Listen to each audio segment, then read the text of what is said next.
Right now, let's go back to a team that we know can win it all because they're the defending world champion Texas Rangers.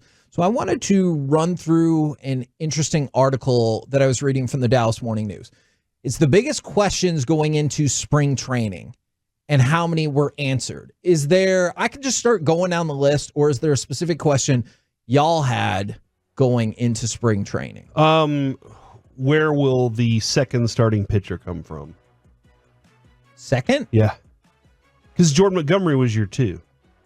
Okay. Evaldi was your 1. So still available. And are you not buying into that report that he has multiple long-term deals? Hold on, Mike. He's as available. Talking to Jim Bowden. He's as available to the Rangers as All In is available to the Cowboys.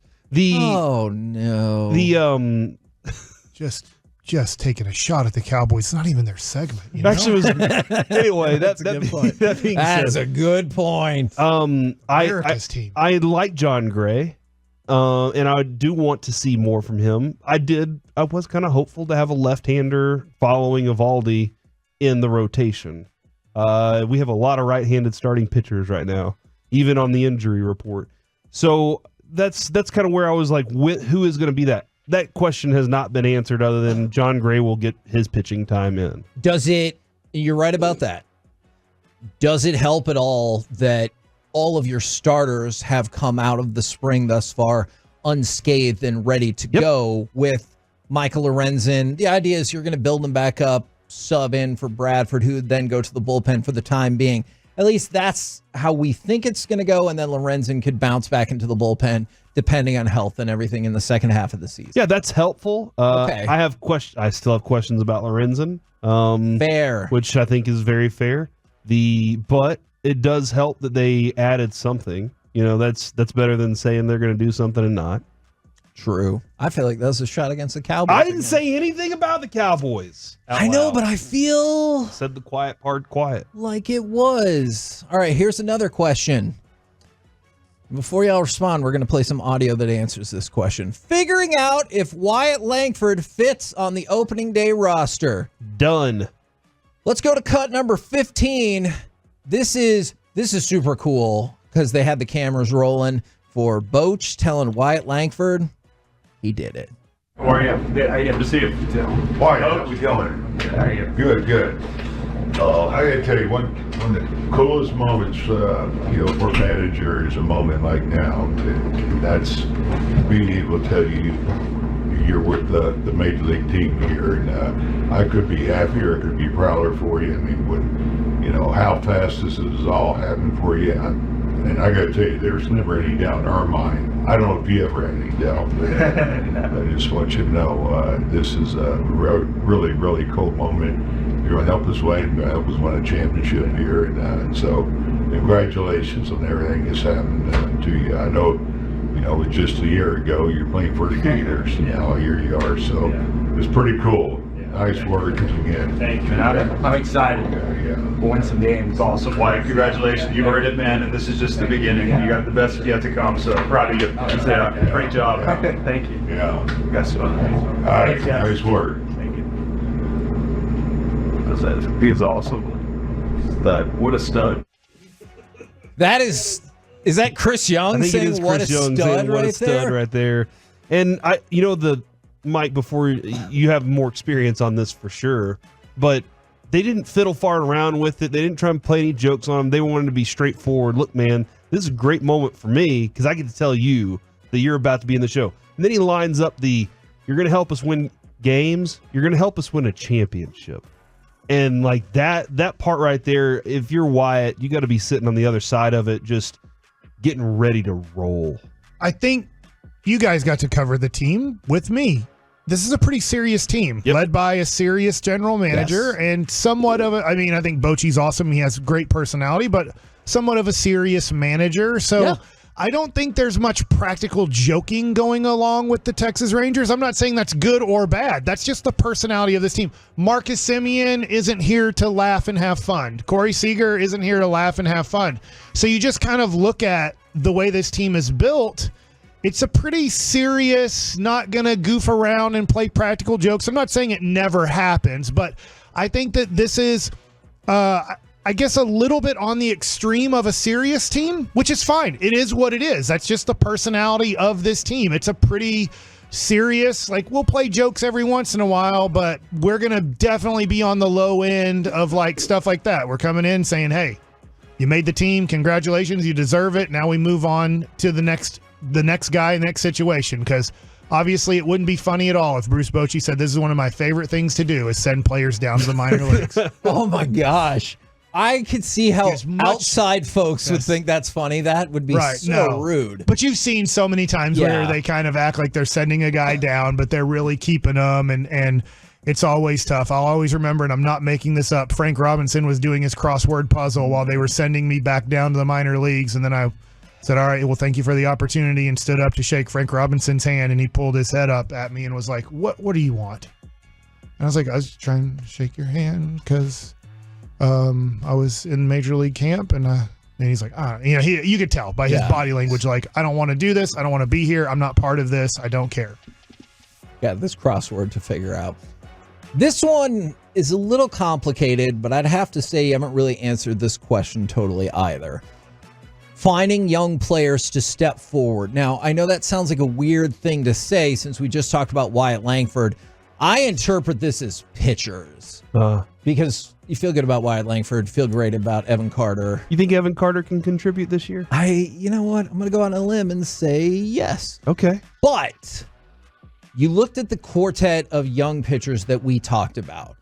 Zach Kent, Owen White, Cole Winn, Jack Leiter. Can somebody show me that, hey, put me up against Bradford for the 5th spot? No. Jack Leiter looks better than the rest, and it looks like he can contribute to this team now.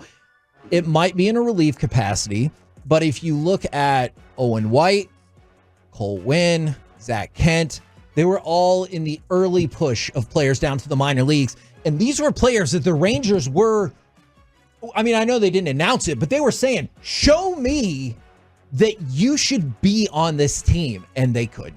Yeah, and that has a lot to do with what we've been talking about for years with this club. Not the pro team, but just the development of everything underneath as they grow into it. I don't know, like, because we've discussed, is it the scouting to try and find the guys, or is it the development in that? And this offseason, I don't know how much more they dove in on, we got to fix this part of it. Because, Kevin, we did point out the guy that's in charge of that part of it, at least, is still there. So he still is kind of overseeing all that, what other changes have been made there. But you're right, man. They do get that opportunity. Mike, was Jack Leiter, when he was in his bullpens with the team, was Maddox there watching him? Was Maddox talking to him? I mean, my guess is I'm sure, but I can't verify. I didn't see his bullpens, but I'm sure when you give a person $7 million, just going off of my history in professional baseball, when you get somewhere around $2 million or more, they're going to have a lot of eyes on you at all times. And that was one of the reasons that they had him pitch that game in front of Maddox and Bochy, because they wanted their guys to see him. So that is tough, man. But I think there's still a lot more. Look, we built the franchise to win. You saw that last year from Chris Young. Now we need to build the franchise to develop. The first month for Leiter is going to be so important. Agreed. Because if he comes out and has I'm just throwing out a number here, a 2.5 ERA in 20 innings, now you're like, he did it. He discovered it. I know it's AAA. We'll see what he can do. But now it's like he really earned it, if that makes sense. Yes. And I know it would just be in 1 month and about 4 starts, but you really want to see when Jack Leiter comes up, and he is going to come up this year and pitch, that you look at his numbers and go, he's as ready as you can be without ever seeing him pitch in a major league game. This one is interesting to me. Can the Rangers make sure defending the World Series title isn't a burden? Now, we only have spring training to go through, but that's a good one. It is a very good one. Well done, Evan Grant. Dude Perfect showed up. So did the influencer King of Juco. It looked like they were having fun, and then Bochy added, I haven't seen any change in the team. They got about their business just like they did. Has there been more attention? Because we just talked about it. Sellouts at the spring training facility. Way more people in the backfields. So they've gotten bigger attention, but they're still having fun. And Bochy is saying, I don't see any change in their approach to the work. Yeah, and that's the thing that's where Mike was just discussing. That's where these guys, they know how to win this way. Like Corey Seager knows how to win championships for one. Sure. Somebody texted in and said the fact the man who just won the World Series in his first year out of retirement just told Wyatt Langford that he's going to help win championships holds some weight. It's not like every other Rangers manager who had never won a championship saying that to you. Yep. And so that's where you lie that part of it. You do have a manager that's like, hey, here are the important things for season 2, as opposed to the things that aren't important. You still got to focus on these parts to get what we ultimately want to get again. Now, this is probably the biggest question.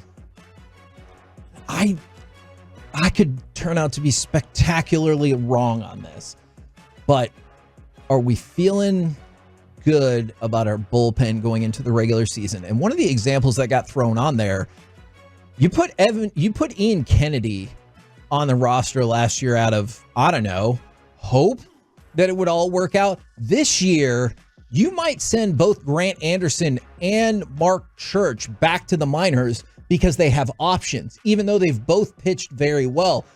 That doesn't necessarily mean it's going to be regular season success. But the fact that they're going to say, hey, these two guys pitch really well, but let's send them to the minors because I think we've got the people we want and we won't have to lose any of them because they don't want to go back down to the minors.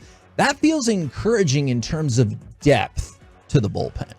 I hate to say we'll find out. I but get you it. just don't know.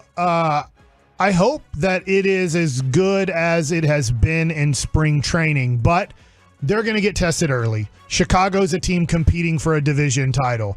We know you're playing right after that Tampa, who has now consistently won pretty much 100 games or close to for a good 5-year stretch. And then you play the Houston Astros.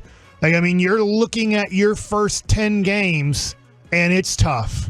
And they're probably going to be contested games, if that makes sure. When it's 6-1, it's a little bit different to judge a bullpen. Now, holding a 6-1 lead in the 6th, 7th, 8th, and 9th is going to be like, hey, this is going to encourage me. If at the end of the game the final score is still 6-1 or 8-2, you're like, hey, they just went 3-4 innings and only gave up 1 run or didn't give up a run. That's going to be encouraging in winning situations or pressure situations where it's kind of a 1-run game to hold it there or to keep that lead.